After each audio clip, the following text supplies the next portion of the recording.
Lu nggak bisa bego-begoin Tuhan lah. Benar. Daripada saya ini Selingkuh. daripada saya zina. Iya. Tolonglah, tolonglah, Alasan. tolonglah. Kalau memang Anda belum beres ngurusin satu perusahaan, Perusahaan. janganlah buka cabang. Kak Tony, ayo dong. Kan di Islam boleh poligami nih, ya kan?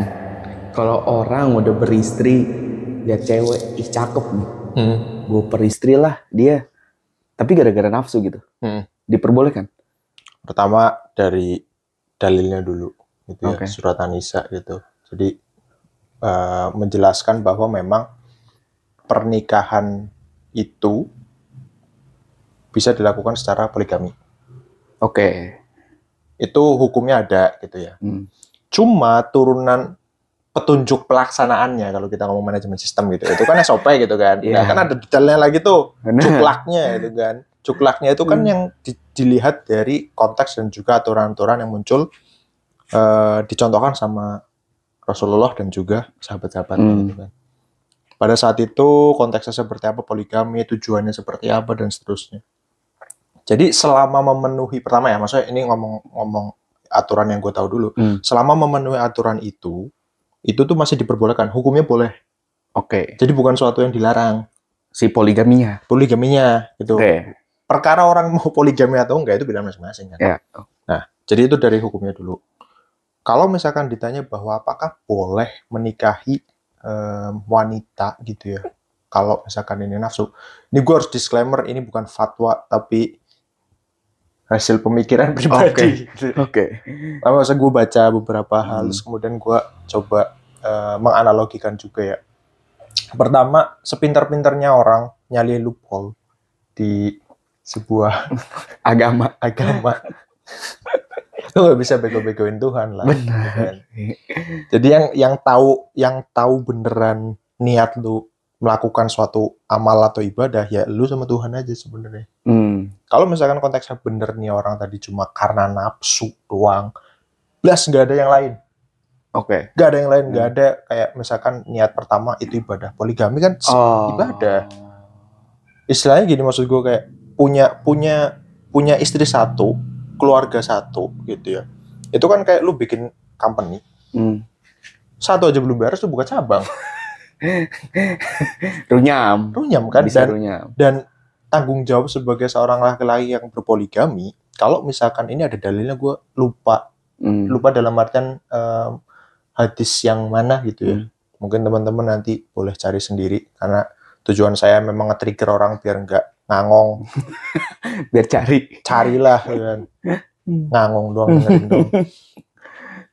Itu yang menyatakan bahwa kalau misalkan nanti dibangkitkan gitu ya, ketika hari kebangkitan, laki-laki yang berpoligami dan tidak adil itu dibangkitkan setengah-setengah. Gue nggak arti itu dohir atau enggak, maksudnya tapi badannya kebelah. Gimana coba lu? Iya, nggak ngerti. Kan nggak bisa dibayangkan. Tapi se-heavy itu masalah tanggung jawabnya. Adil itu kan gimana ya, perdebatan banget kan. Adil itu gimana sih? Iya benar. Beda-beda lagi tiap orang. Beda-beda lagi tiap orang. Misalnya nih lu punya 2 istri gitu ya. Yang satu minta adilnya adalah ya gue harus ke Europe tiap tahun. Oke. Yang satunya enggak, sebenarnya biasa aja. Apa ya dua-duanya harus dikasih? Benar. Ngerti. Iya. Gimana sih gitu kan? Benar. Tapi konteksnya adalah kalau misalkan memang pure gara-gara nafsu doang, menurut gue sih itu sangat tidak disarankan ya. Kenapa? Karena ya lu memberatkan diri sendiri. Cari masalah lah itu. Itu jadi masalah sih buat gue. Oke. Nggak ada aspek ibadahnya sama sekali. Buat apa? Bener sih. Apalagi lu niatnya pertamanya bukan buat ibadah. Iya, even niat menikah itu kan at the first place itu ibadah. Walaupun fungsinya memang salah 50% kalau menurut Ustaz Khalid ya. 50% fungsi dari pernikahan adalah menjaga dari zina. Karena lu dikasih masing-masing ya, maksudnya suami dan istrinya dikasih tempat yang halal. Gitu. Udah dikasih nih, lu jangan kemana-mana.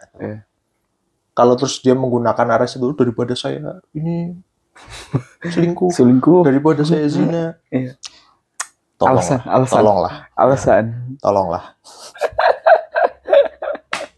Okay. Tapi ya gitulah. Maksudnya dari pandangan gue pribadi, sebenarnya kalau memang Anda belum beres ngurusin satu perusahaan, janganlah buka cabang. Kalaupun sudah beres gitu ya, Anda jangan lupa tanggung jawabnya tuh gede banget.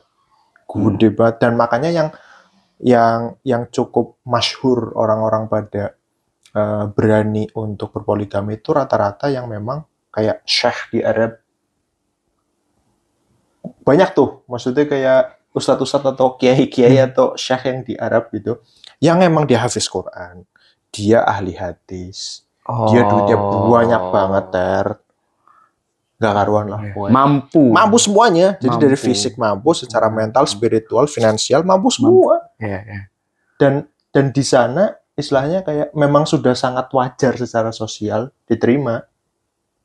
Hal itu sudah terbiasa terjadi gitu loh. Jadi ya sudah, nggak ada masalah.